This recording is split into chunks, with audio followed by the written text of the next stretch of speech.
Good afternoon, everyone, and welcome to this ANZOG National Regulatory Community of Practice webinar on solving problems, supporting staff, and building an effective complaints handling culture.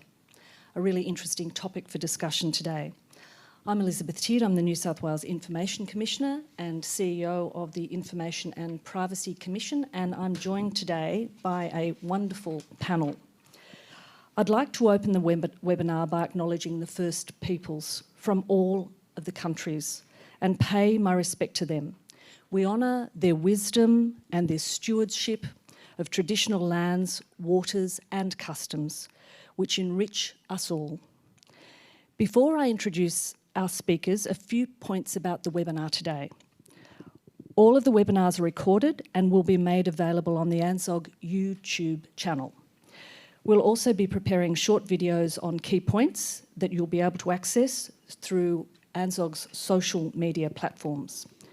We'll be using the Q&A function in the Zoom for questions, and I do encourage you to engage with us in that regard.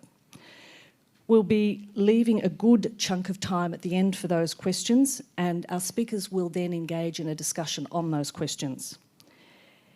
If you like the look of another question, pump it up, vote up on that question, and we'll attempt to get to as many of your questions as we can during the Q&A session.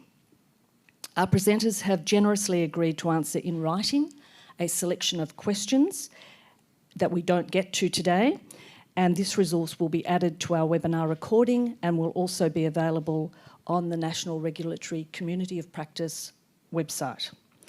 And now it's my very big privilege to introduce our panellists for today. And as I said, we have a very expert panel bringing together diversity in regulatory settings. So Nicole Lawless is first here on my right. Nicole is the Executive Director of Legal Services at the Healthcare Complaints Commission. She commenced in that role at the Commission in October 2021. Nicole holds the statutory role of Director of Proceedings. Nicole was admitted as a solicitor in 2002, and prior to joining the Commission, she was the New South Wales Deputy Ombudsman, where she led the Complaints and Investigation branch. Nicole has previously worked in the Ombudsman Office as a legal advisor and counsel assisting the Ombudsman. Nicole has also held roles as a prosecutor at the New South Wales DPP and as Deputy Director of the Criminal Law Review Division in the New South Wales Attorney General's Department as a policy advisor to the Department of Premier and Cabinet on the prevention of violence against women, and heading up the legal and strategy team representing the Department of Family and Community Services in the Royal Commission into Institutional Responses to Child Sexual Abuse. Nicole holds a Bachelor of Arts, a Bachelor of Laws, a postgraduate diploma in forensic psychology, as well as a Masters of Laws in Human Rights, and is a solicitor of the Supreme Court of New South Wales. Very big welcome to you, Nicole. Thank you so much. Matt Press is next on our esteemed panellist list today, and he's the Executive Director of Compliance and Dispute Resolution for SafeWork and Fair Trading. He's leading operational teams across New South Wales to ensure safety in workplaces and, importantly, in buildings. Matt has spent his career working in regulation for both regulators and for regulated businesses across a range of sectors. His focus for the last 10 years has been in building and construction, with his most recent role leading the Office of the New South Wales Building Commissioner. So again, a rich career history to bring to us today. Finally, we have Fiona Brown, who's probably well known to many of you. Fiona is the Chief Executive of the Society of Consumer Affairs Professionals in Business Australia, SOCAP. That was established in 1991, and SOCAP Australia has been instrumental in encouraging excellence among professionals working in the fields of self-regulation, complaint handling, dispute resolution, service charters and customer service delivery. Part of an international network, SOCAP Australia provides members with access to complaint training, to professional development, networking opportunities and other tools to achieve best practice in customer care, complaints handling, complaints management and consumer affairs. SOCAP's mission is to promote, facilitate and recognise excellence in consumer affairs, complaints prevention and complaint handling. Fiona was appointed to the role of Chief Executive in 2014. And prior to this, Fiona spent 12 years at the Australian Industry Group and was Director of Communications and Marketing. With an extensive background in communications, she has held the role of Executive Producer of Big Pond Online Services at Telstra, as well as Editor of the Sydney Weekly, the Melbourne Weekly and the City Weekly for Text Media. Editor of Practical Parenting magazine for IPC magazines and as a journalist for News Limited. So another rich dimension to bring to our panel today. So welcome to you all. The plan for today's session is that I'll make a few opening remarks and then turn to Nicole, Matt and Fiona, and they'll each speak for about 5 minutes on some of the issues that they see relevant to this topic. After that, we'll open up for a conversation across the panel, guided by the questions from you, our audience. And given the hybrid environment we find ourselves in during the live webinar, we'll take questions online, audience only. And my apologies to those of you in the audience. You're warmly welcomed, but we'll be taking the questions online. Following the close of the line stream webinar, our live audience here in Sydney will have the opportunity of staying around for lunch and a discussion with our panellists. And so, as you're all aware in advance, all the slides will be available on the website and on the YouTube channel, plus the recording and other resources for today. So don't worry, it will all be posted and available to you. So by way of introduction, I presented an image to the organisers of the conference today, and that image I hope is now available to you. It's a particular artist who is very well known in New Zealand, and the image signifies for me a lot of the issues that we face in complaints handling. As you can see, it's a face on a hand, and that hand is walking on a very precarious platform. So the artist says that the image for him signifies that the artist channels his art through his hands. Complaint handling is no different. You are the custodians of that first call or that first review and triage assessment. You have, on each occasion you take a new complaint, something new to consider. You need to listen, you need to understand, you need to engage in really sound communication skills, and importantly, you need to build trust. And I think that hand image gives us the notion that in some ways we are guiding people. We're guiding them to the appropriate regulatory avenue for redress. And one of the issues we need to consider is how we build those relationships and handle those complaints, build trust, act in a professional manner, and then also ensure that the triage we offer takes people down the correct pathway. And that itself involves a little more professionalism and skill in identifying which is the appropriate avenue and teasing out in that initial contact what the real issues are for that person. So with that introduction and somewhat alarming slide, I'm now going to ask Nicole to provide some of her observations about complaints handling. Nicole brings a particular perspective today. Her history, in my view, lends itself to expertise or establishes her as an expert in the focus from the point of view of the customer or the citizen and the individual complainant perspective. Now, in the role that Nicole currently occupies, but also in her past in terms of the role in the Ombudsman's Office and in the Royal Commission work, Nicole's needed to distinguish between advocacy and acting in the public interest. And that is something that will be very familiar to many of you in complaints handling. So I'd like to hear your views and your perspective about that, Nicole. Great, thank you so much, Liz, and thank you for that very warm welcome. So as Liz said, my background in the regulatory sphere anyway is predominantly New South Wales Ombudsman, which regulates the New South Wales Public Service. And more recently, I've moved into the Healthcare Complaints Commission. And the Commission regulates health service providers. That includes organisations as well as individual practitioners. So at the heart of both of those roles is, as we've already said, the individual and also acting in the public interest. And the public interest is not necessarily well understood, nor even well defined, and not even there's not even an agreement necessarily about what the public interest is. But in both of those roles, for me, it's been really important to express to staff and to express to complainants that that's what we do. We act in the public interest. And essentially what that means to me anyway is that you're acting in a way that it's about the greater good of the public and the common purpose that advances the welfare of that public. It's not a private interest, it's not a personal interest.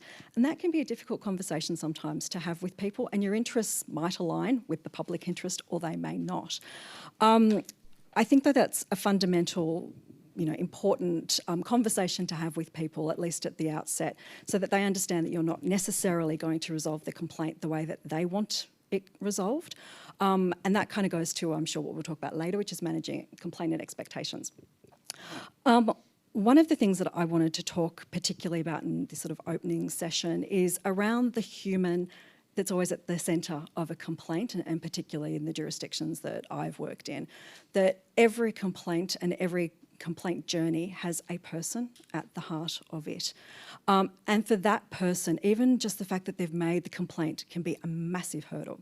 And for every one complaint that you get in your agency or your organisation, there's probably another 5 out there that didn't have the courage or didn't have the knowledge to make that complaint. So when you get that person, and again, we'll probably come to how you deal with unreasonable conduct in the complaint sphere later, but when you get that person in front of you, it's so incredibly important to remember at every point of that process, whether it's assessing it or triaging it or investigating it or taking enforcement action, that there is still a person that is at the middle of this complaint. Complaints are emotional. They bring out the emotions of people who are complaining because they're complaining for a reason. It's also emotional for the person that is receiving the complaint. And again, that depends on subject matter.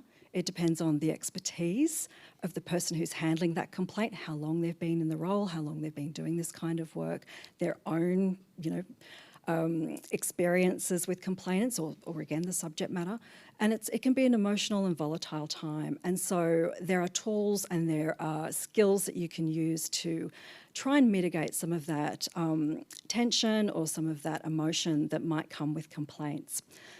I think for me, being more recently in the healthcare complaints sphere, the emotional sort of aspects of those complaints and the importance of those complaints is even more stark to me. You talked already, Liz, about trust and having trust with the complaint handler. And I think in the healthcare complaints sphere, that's even more important, and no doubt in other areas as well, but particularly because trust has often already been broken with the health service provider that's being complained about or the health service organisation. And particularly in the health space where I'm sure people have seen the surveys that are done about most trusted practitioners, most trusted professions. Doctors, nurses, paramedics, pharmacists are always the top 4. So to then go and make a complaint about that kind of provider is really, really difficult and can be quite risky for somebody who's already vulnerable and who already feels perhaps that they've been broken by a system. So when you get those sort of people, those sort of complainants, it's so important to put them at the heart of all of your processes from start to finish and to understand their journey and how difficult it might have been for them to come to you. And that's my next point, I suppose, about the barriers that people might have to come to an agency. And this is applicable, I think, to any organisation, not just the Healthcare Complaints Commission or the Ombudsman. But what are the barriers that prevent people from complaining? One of the first barriers is actually culture. And we'll probably talk a bit about that. Culture is really, really important. A culture that is a blame culture and isn't a safety first culture or a culture that says complaints are actually okay. If you have that kind of blame culture, all that does is lend itself to cover-ups for fear of retribution or fear of reprisal. And then the issues obviously don't go away. In fact, they escalate, and then you'll end up in front of a regulator with regulatory action being taken. So if you have a culture which actually welcomes complaints, and if complaints are going up, you go, okay, that means the system's working. That's actually okay. And you welcome complaints and you say it's about improvement. It's not about blame. It's not about individuals being, hung, drawn and quartered. It's actually about system improvement, and that's got to come from the top down. That's kind of the first thing about barriers. Other barriers include just accessibility. So, being cognizant that not everybody will be able to make a phone call. Phone calls can be expensive. If you're homeless, how do you make phone calls? Have you got other ways that people can actually overcome those barriers to making the complaint in the first place? Other things might be, having the ability to take phone calls from people who are hearing impaired, First Nations people, culturally appropriate, culturally safe ways for them to make complaints, going out to communities and doing outreach and doing visits and actually being visible and being present. They're the kind of things that I think are really important to having, those barriers broken down to welcome and acknowledge complaints, and the complaints are important. And then finally, because of my 5 minutes is probably up, is just kind of rounding that out, I suppose, which I think, Liz, you've already talked about, communication. And making sure that the process is communicated, and not just necessarily to the complainant, but in my world anyway, also to practitioners and to health organisations, because they're also people that are at the heart of this complaint, and it's their livelihoods in the case of a health practitioner. But keeping the communication open and always making sure that as a complaint handler, you realise, yes, I'm busy, but that person, either the practitioner or the complainant or provider, also needs to be kept in the loop. And the outcome will be what the outcome is, but at least the communication has been done really well. Thank you, Nicole. That was a fantastic overview, and I think we're all now realising what a really rich panel of people we have available to us today. Nicole introduced the concept of culture and context in complaints handling, and also importantly for you, Fiona, how we build complaint handling skills. But turning first to Matt, I think you'll bring some really interesting dimensions to this discussion about building a complaints handling culture, but also giving us an industry or private sector perspective. Over to you. Thanks, Liz. Yes, I'm still getting over the picture of the hand, to be honest. and I thought, but I think it's a really great way of thinking about this challenge of complaint handling. It is such a crucial part of it. So. The way that we're thinking about complaint handling in our regulatory team at the moment, and we've got a picture as well that maybe is going up on the screen, is to pick two sports analogies. So I think the traditional way that people like to think about complaint handling and being good as a regulator is making sure that there's an efficient handover between all of the various functions. So the front desk, whether that's Service New South Wales or a regulatory team, and having that handover to a complaint handler, to maybe their manager, to a compliance team, to enforcement team. And if we can just make sure that those relay-like handovers are done as efficiently as possible, then we'll concatenate the entire process and give a really great customer experience. Well, we've been working through a transformation in the building space, particularly saying, well, that's great as sort of a status quo, but where we'd really like to get to is think of it more like a scrum. Different sport. So a scrum is when you have all the players to get together in a sort of a rugby-like context. And what does that mean as a regulator? Well, that means you're bringing together, when there's an issue of concern, of magnitude, the complaints handling team with some technical experts, with your compliance team, with your enforcement team, so you can actually undertake some processes simultaneously. So in my space, it's about dealing with building regulations. So if our department gets a complaint about a building with serious defects, waterproofing defects, for example, we want to make sure that we're not just engaging on the nature of that complaint from the start, but we're actually thinking about, well, should we be putting an order on that building? Should we be taking license action on that player? And starting all of that when that complaint first comes in. So 6 months down the track, we've actually solved 5 problems rather than, we've solved one and now it's the next handover. And that's a really challenging thing to do. But that's our, I guess, our utopia to get to. How can we sort of design a system so for those egregious complaints, the higher risk complaints, the higher harm, certain situations where the flare goes up and we actually all get together as a team, work out the best approach and do that, as close as possible to day zero. Because we think then we can get to a better resolution with those complaints, which, as you were saying there, that helps build trust. Because we know in our space that we need to build trust. We're probably getting complaints in the building space. Only about 30% of buildings that have a serious defect are being reported to us, according to our data. Wow. So we've got a long way to go to encourage trust, and I think a big part of it is getting from this relay to a more proactive and agile way of operating. The second part, I think, is the customer. So we always like to talk about being customer-centric, and it's something that's really passionate to us because we're in the Department of Customer Service, and our secretary is all about the customer, so it's sort of branded on our chest everywhere in our department.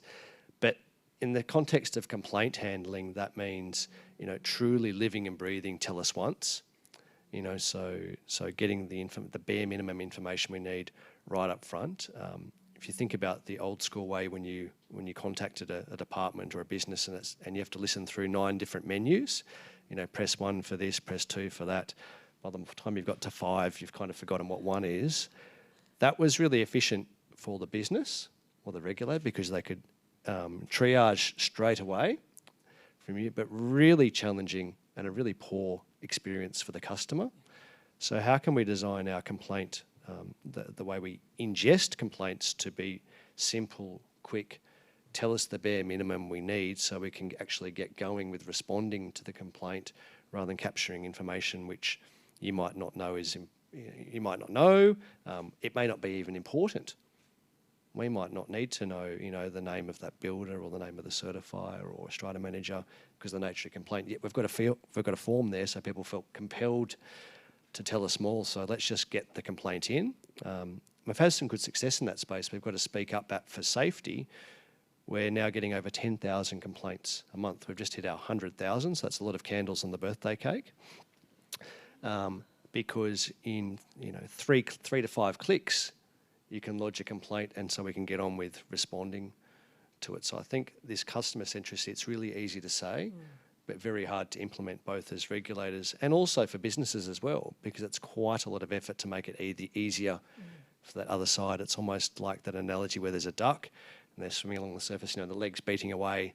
To make customer-centric approaches work, it really is about the duck paddling underneath and all the processes to make it efficient. It will seem seamless.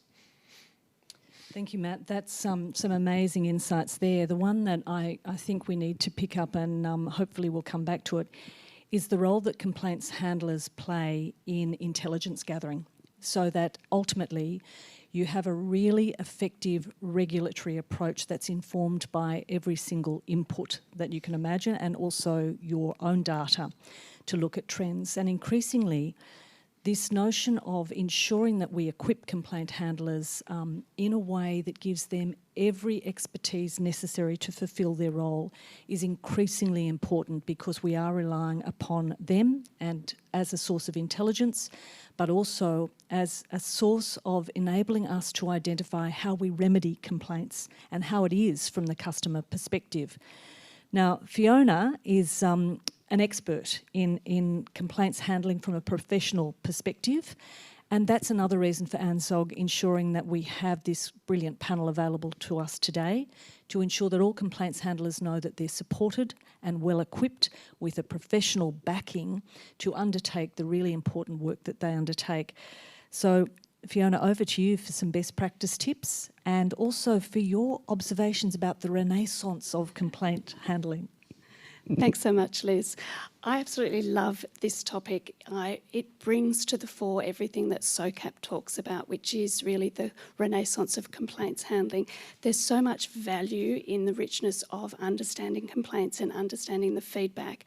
And certainly some of the things that we've heard already, that we know that that's being done. We know that the more you speak to a complainant as an individual, the better the outcome, the better the outcome for the organisation, whether that's a private organisation or a public organisation or a regulator. What we do know that when we speak to our members is that over the course of the last 3 years, of course, everything's changed. But to put that into perspective, 83% of our members said that they had an increase of customers coming to them who were seeing themselves being in a vulnerable position, which is very different from how it was before.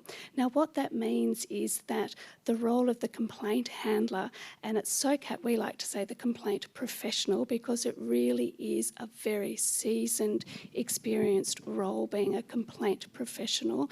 It's not just a task-oriented role, it is a professional role that has unique skills to it. But what that means is that that complaint professional is now being asked to do so much more for that person who's seen in a vulnerable circumstance. For many of these people who you're speaking with, they've never seen themselves in a vulnerable circumstance before. They've never had to reach out for service and support. So that means that as a complaint professional, you're needing to do so much more. You're needing to be, in many cases, and that's what our research said to us, you're acting as a community connector. So you're really guiding people through not only the interaction that you're having with your organisation, but also how to help with other referral services as well. So how do you navigate all of the issues that someone might have? Now, we know that someone's going to come to an organisation or a regulator with maybe what might seem at the start as one issue, but we know when we unravel that, it's more than one issue. And we know the value in complaints, and again, we've done some research about that in terms of the professionalising and the experience that people need, that for every dollar invested in effective complaints handling, there's a $10 return on investment for public organisations, and that goes for private organisations, which goes right across the business in terms of product improvement, process improvement, customer loyalty, employee satisfaction, process improvement. And for public organisations and things we've already touched on, that return on investment is $5 for every dollar invested around the social return on investment. So the opportunities there to build on compliance, to build on trust, to build on process. And again, it goes back to some of the things that you were talking about, Matt, as well. We need to have a customer focus, absolutely, but we also need to make sure that when we're gathering all of those complaints, that we have the right professional employees and skill set there so that we're able to really navigate those people through an effective complaints process and really look beyond a transactional interaction and look at that through a human-centred lens as well. And that's quite hard for some organisations because it might need a rethink of who it is that we're bringing in, who makes up our team of complaints professionals, what are we asking of them, what are their KPIs, what do we base their KPIs on now? Is it about time on call? Is it about a resolution or outcome? How many, how quickly? Or is it about making sure that we have provided the best outcome for that consumer, which might be a very different set of KPIs. And of course at SOCAP we work with so many members across both private and public organisations to help support that capability and help support what good complaint handling looks like. And I know we're going to talk a little bit about what that might entail. Fiona, thank you. That was earth-shattering, some of those return on investment figures, and that really goes to the issue that I wanted to hear from the panel on a more interactive level now, bringing your separate expertise to the table about why do it. But you've taken the dollar figure and said, well, here's the return. There are multiple reasons why we would do it. And so I think spending a few moments just exploring why we need to develop an effective complaints handling culture would be really worthwhile. And I would welcome any questions from our viewers online so that we can pose those questions directly to this expert panel. So who'd like to kick off with why do we need to do this? Oh, there's so many reasons. So aside from, the very obvious sort of financial benefits that Fiona's already talked about, for me, effective complaint handling, again, in the health space, it's pretty obvious, right? The consequences of not listening to complaints and not, having a systems reform approach could be catastrophic, absolutely catastrophic. So that's kind of self-evident. I think more broadly speaking, though, you have a good complaints culture because it acts as an early warning sign for anybody, whether it's in the health space or in any kind of space, really. That early warning sign allows you to deal with issues while they're still minor. That's far preferable to waiting for, to become an all-out, brush fire that, you need to devote all your resources to addressing. That's kind of one obvious one. The other one that I would say is customer satisfaction. And again, whether that's the public service, whether it's the building and construction industry, customer satisfaction is so important to, the longevity of your organisation, the morale of your people as well. So customer satisfaction obviously lends itself to, employee satisfaction. So they're just two reasons off the top of my head. Yeah, I think it's the data. The data you get out of complaints. If people are able to make complaints, they're able to provide feedback generally easily, and we want people to feel confident in that because it's our best information on how we're tracking as an organisation or how the sector's tracking. And people are always looking for what's the area I should be improving on. If I want to be a better business, if I want to be a better regulator, and they have that information actually in the complaint. It's telling them where there's a gap in the website because they've made a complaint about an issue, but we thought we had guidance, but actually they've still complained. So that's telling us something. That's telling us that something's not as effective as it could be. So it's actually giving us the pain points that we can then course correct and improve. Yeah. And the experience as well. It's not just by way of data in terms of how many, but what's the actual experience like? What's it telling us? Yeah. So it's a more global perspective. Yeah, rich information. Fiona, Oh, absolutely. I would just add to that, it is better for your business. And when it's better for your business, it's better for your consumer. It's better for your citizens. It's better for humans. And that's what all good organisations want to do. And it's so much better to listen to your complaints than to try to do everybody's going to do good marketing and have good positive public campaigns, of course, but you have a richness in the data by listening to customers and hearing what they're telling you and making a change about that. And to add to Nicole, we know that if you're then sharing that data back through the organisation and particularly to the people who are taking those complaints and showing how you've made a change in your business, that absolutely increases the employee satisfaction of the complaint professional. That then makes them feel more empowered to make a change. It makes them more of a customer advocate. It makes them more impassioned and passionate about the role. And that, of course, can offset any of those other challenges that being a complaints professional can bring. As Nicole has mentioned, it is a tough gig. We all know that. And so how do you make sure that your people are working in an optimum way? Make sure that we are taking that data, seeing how we can make a change and flowing that through, because as we've heard, for every complaint that we hear, there's 4 or 5 other complaints that aren't coming in. So it just makes good business sense to do it.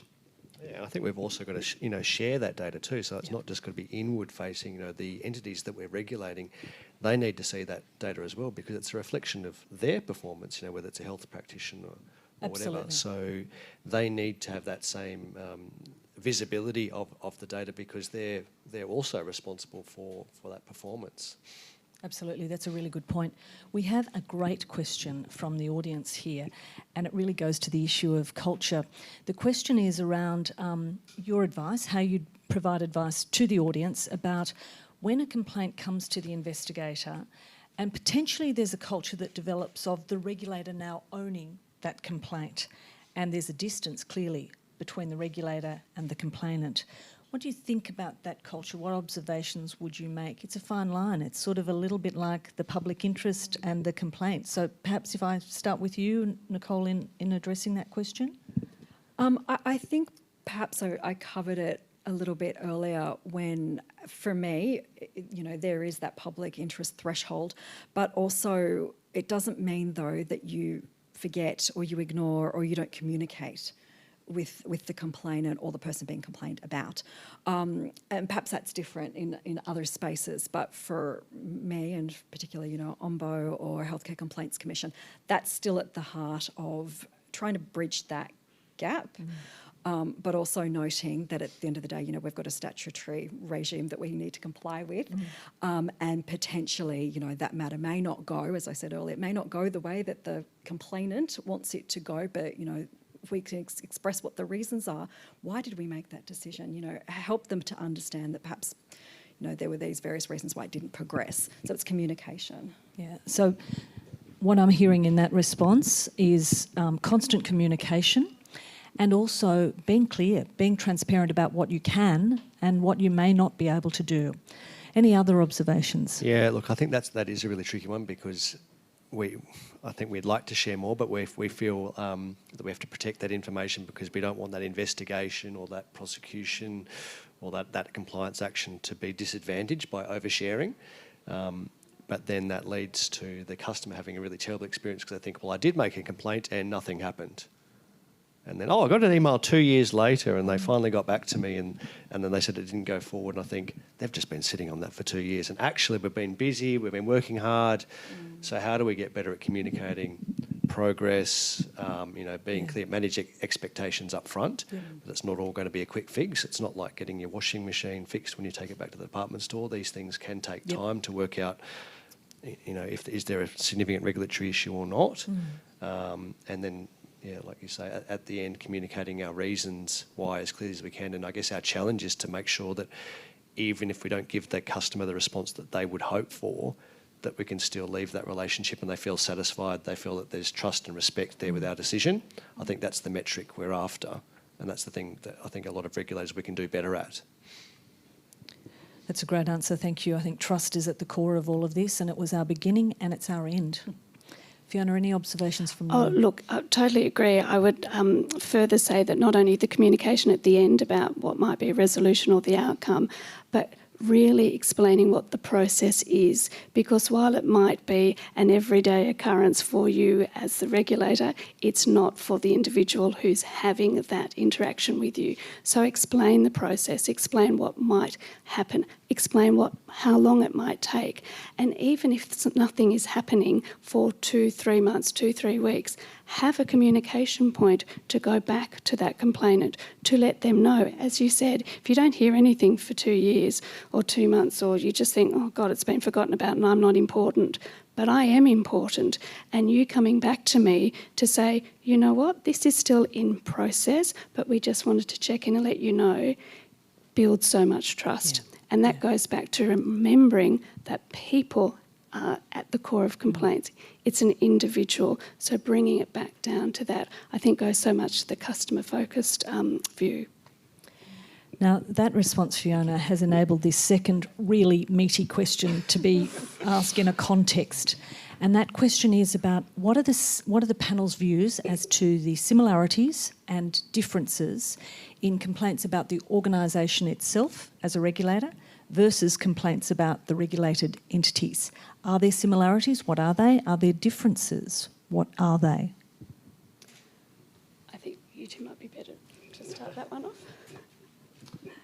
Yeah, I guess both equally important from my perspective. I want to know everything. I want to know if the sector's not performing, because I've got a regulatory responsibility to listen to that and course correct if I need to. We're trying to use our data to work out where we focus our efforts, but the complaints might be telling, hey, look over here, because regulation can be sometimes a bit like whack-a-mole, but also internally, because what the complainant or the public might not see is we have always internally change programs and focus areas, and so we want to know how they're going, if they're working, if they're not working, again, to be able to pivot and invest more if we need to.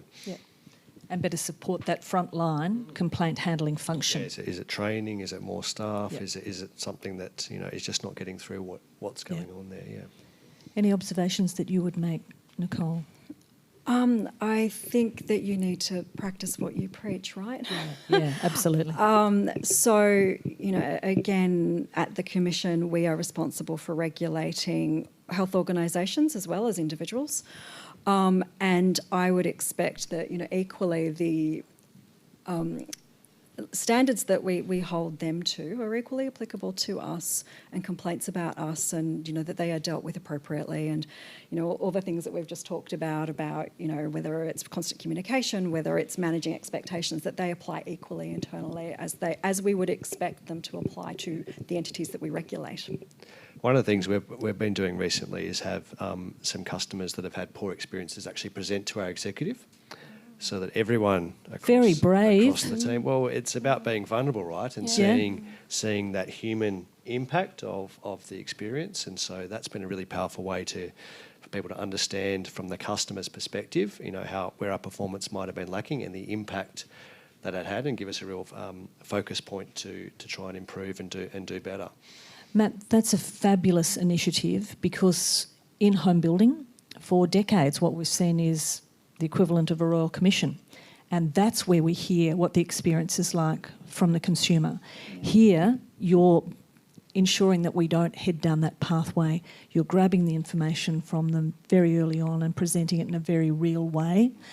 And that's just like having the complaint through a complaint handling process, only the executive gets to feel it and hear it and to understand it in the way that complaints handlers do. And then share that story with their teams, because I think people, in regulators are very passionate about their job. They want to do the best for the community, and so having those stories is almost a way of energising them and, helping them to perform at their best.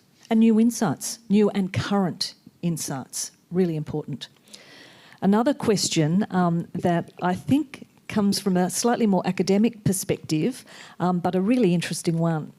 Why do people say that complaints are a sign that a regulator is doing a good job?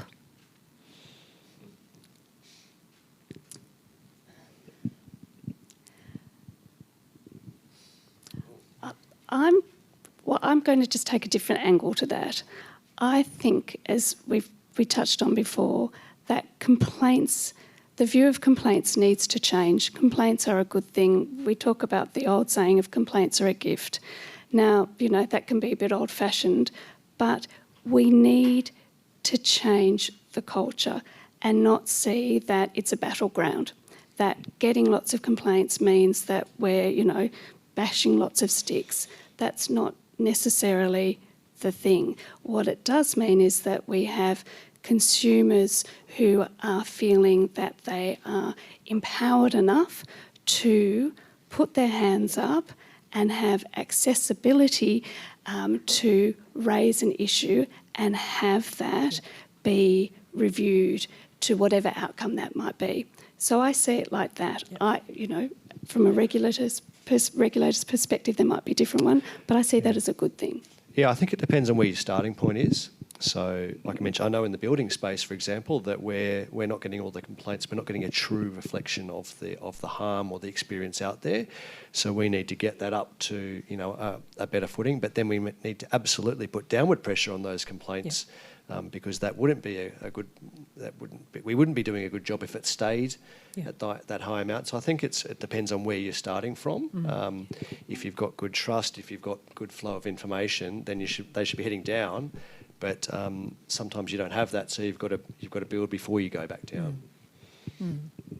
I was just going to add to that. I think in a perfect world, you wouldn't need regulators, right? Because nothing would ever go wrong. But that's so completely not realistic, and that isn't the real world. And so therefore, to have a robust, rigorous complaints mechanism that is an external independent regulator is vital, because the reality is there will always be problems. And I think to Fiona's point, customers or consumers need to have an avenue to go to make sure that whatever that harm is that has been experienced can be dealt with appropriately. So an increase is not necessarily a bad thing, I think, seen through that lens. And I think it's how we push it back down through the chain, right? So instead of coming to the regulator, the next step would be that they're just going to that practitioner or that business, so we're only getting our overflow is reduced, and then they're following SOCAP's advice, and so doing a better job of managing complaints themselves, so we eventually, collectively, both regulator and businesses get down to a a very small amount of complaints. I mean, that would be utopia. Yeah, yep, absolutely. So you're raising awareness, you'll expect a commensurate level of engagement from the community to give you complaints, to give you that intelligence. You take your regulatory action, and you're also expecting some decrease at that time until the next issue for the regulator pops up. But it's also this notion of really fundamental behaviours in terms of industry and consumers, finding out what the issues are and how you might educate consumers about those. The first step in that education means that you might receive more complaints. The second step is clearly that you change marketplace behaviours, including the consumer behaviours. So we need to see this in context and potentially to some degree as part of a cycle. Now, I have many more questions, but I do want to go to the issue about what might be any different skills, and I'm seeing this from one of the questions, between complaints handlers in regulatory contexts, so in a health care context, in a home building care context, and care of the building and the person in that context. So how do we need to have different skills? Do we have a baseline and then we augment that? How does that work, and what do those additional skills look like in those two industries? Yeah, so that's been actually a hot topic until at the moment. So I think traditionally we think of complaints handlers that the complaints handling is the skill, so they're just competent about handling issues. We're now realising that actually they need a bit more technical capability. So if they understand building issues, if they understand a bit about waterproofing, structural issues, those technical elements, they can actually provide a more complete service to the customer, and it doesn't have to go over to a specialist team. And so again, we avoid the relay because it's handled, more comprehensively at that first touch point. So yeah, we've been investing in higher capability for a complaints handler that's beyond what you might traditionally think they would need. I would completely agree with Matt. I think at the core is that core sort of skills in how to manage complaints. We've already touched on some of what those things are. But around that technical expertise is really important. And again, thinking about healthcare complaints, they are incredibly diverse. They've often got a clinical element to them. And so having that sort of additional level of technical expertise, I think really helps convey your empathy with the person that's complaining. Perhaps might make you even a bit more patient. And I think that's really more demonstrable when you actually have that little bit of extra knowledge, that little bit of extra expertise about the kinds of complaints. Right. Yeah. I mean, think about both of our issues, like waterproofing. It could be a drip, or it could be I can't use my bathroom, and knowing the right questions to ask to elicit that information so we can triage, assess and respond correctly. Without that technical expertise, it's hard to build a cheat sheet, for 4,001 issues. So yeah, a bit more internal is really powerful, I think. The messaging here for me is that a successful complaints handling culture really invests in the complaint handlers and upskilling the complaint handlers, because they are the first door through which intelligence and the intelligence of a personal experience walks. So if we focus on that question now about how do we establish effective complaints handling culture? Maybe, Fiona, this might be something that you would like to commence with? Sure, thank you. One of the things that SOCAP works with our members is our ethical and competency framework, which has 5 key competencies there. And I won't go through those in detail, but in essence, it's around managing the complaints process, so all of the individual elements about process and policy and what it means to actually make and understand a complaint, and then undertaking the complaints process, so the investigation, the decision making, the negotiation, so all of those steps, and then looking at assisting the customer, so really deep diving into all of the listening, the empathy, the referrals, the support, and then assisting the organisation, so really looking at the data for root cause analysis and those systemic change. And then the final layer of that is around exercising personal skills and making sure that you've got professional resilience and EQ, and that you're supporting your teams to develop that. One of the things that I think is really important to note is absolutely with those technical skills, it's so important, of course, but making sure that whoever is handling a complaint has those core complaint handling skills, because they are very important. And we do know that sometimes someone who is very senior, very seasoned, very experienced, can sometimes jump into resolution mode because you know it. You've done this complaint 1,000 times before, so you're not necessarily giving the person on the other end of the phone or the other end of that letter the opportunity to go through the steps that they need to get their story told as well. So I would agree, yes, technical skills are important, but let's not forget those important complaint handling skills. So there are ways to build those in to an organisation, and it is around, again, looking at KPIs, looking at who you're bringing into the organisation and changing the dial around being transactional in interactions and being human-centred as well. And there are certainly many ways that we can look at doing that. Fiona, thank you so much. That answer has answered one of the questions I was going to pose next, which is coming from the floor, asking about how we focus on the human in the centre as distinct from our regulatory environment. And I think you've really covered that very, very well for us. I also think that it's raised the issue of new frontiers, new issues that we are facing in complaints handling, and what are the solutions? Where to next in complaints handling? Yeah, well, I think it's about getting the outcome right that you want to achieve. So is it how quickly we process that complaint? I'd say no, because it's about the quality of our response, and so sometimes it actually might take a little bit longer to go through something, but it's a worthwhile investment. So for us as a regulator, we're thinking about what does resolution look like. That doesn't mean that just we've closed it and potentially they have to go off on another process, to a tribunal or a court. It actually means that the complaint has been resolved in the customer's favour. So trying to think about what's the right metric, because then that drives all of the different process of what is the how that you've got to invest in to get there. And so, but if you've got the wrong target, then everything else backing off that is also going to be a little bit warped. I think it's very easy to go down a path of time to resolution or number of closed, but actually thinking about the quality of that experience. What has the customer got, and what have they felt about that experience? Have they also felt that it was human-centred, and so forth? Yeah, maintaining a contemporary knowledge of the issues and the regulatory response, and whether those treatments are effective and how are they effective. Be interested in that in the healthcare context. Yeah, so for me, I think what I would like to see next is a more bespoke approach to complaint handling. We talk about consumers and we talk about, patients, and we talk about citizens as almost an amorphous kind of group of people. And what I would very much like to see is a tailored approach. And I'm particularly thinking of people with disabilities, people who are First Nations people, who are very different to who we might have traditionally conceived of as our demographic, the complaints demographic.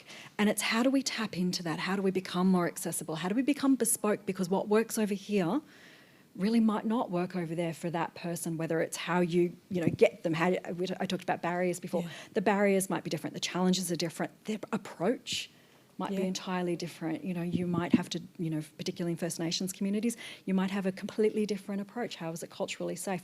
So for me, that is something that I would like to see organisations, my own included, really exploring and really sort of embedding into the way that we manage our complaints. Could we just spend a moment exploring that a little more, because it's so responsive to this question, which is, what are the alternatives to phoning or putting complaints into an online platform? How do you get to hear the concerns of the really vulnerable members of our community? I think that's an excellent question, and I sort of just touched on it. It's things like, having flexible opening hours so people can physically attend if that's how they want to communicate. It's being located near public transport, because not everybody has a car, not everybody can, jump in their car and drive to, wherever your office is. It is things like community outreach programs, where, whoever the entity is, literally, packs up, gets in a bus or a car or whatever and does a roadshow and gets to communities that otherwise, A, might not even know you exist, or B, wouldn't feel comfortable picking up a phone, or, doesn't have internet, isn't sophisticated at using an online portal. So I think there's a whole suite of different ways that you can approach it, but it takes commitment. And it takes, executive leadership to say, this is how we're going to manage this program. And it's intensive and it's resource intensive. Yeah, for me, I think it's no wrong door. Yeah. So we have our doors, we have our complaints form, we have our phone line, but being open to other channels to accept complaints, whether that's through peak bodies, through representatives, through discussions, through sort of less formal interactions, if you like. Yeah.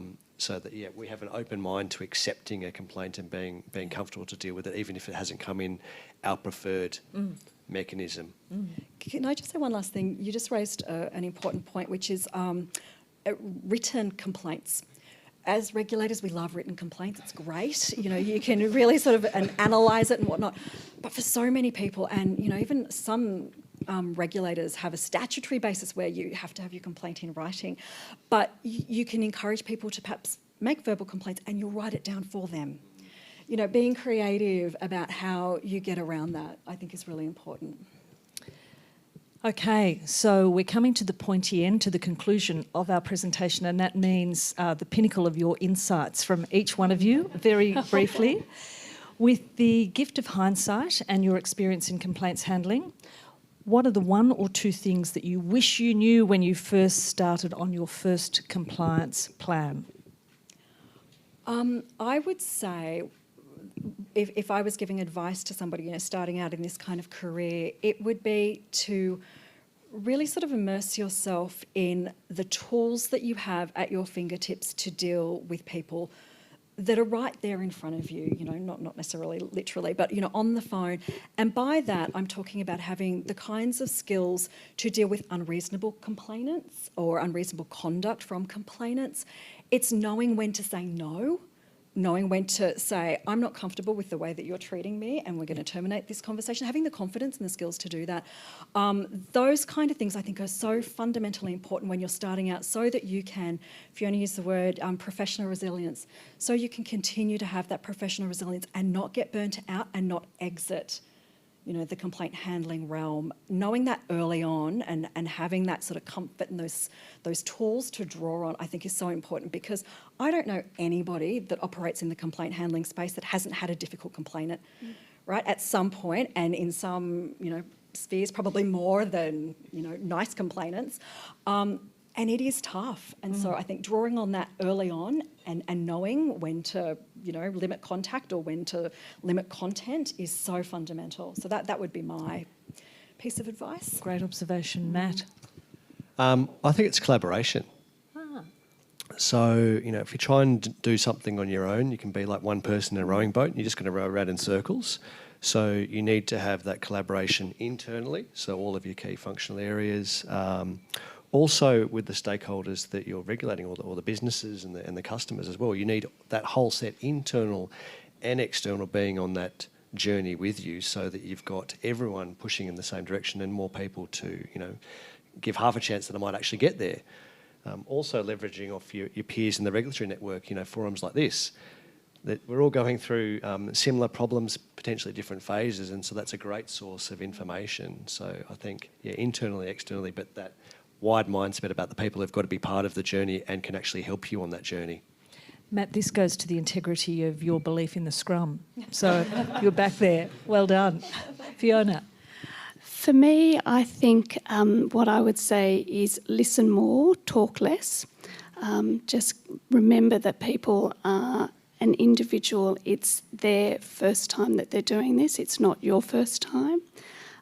Never take it to heart.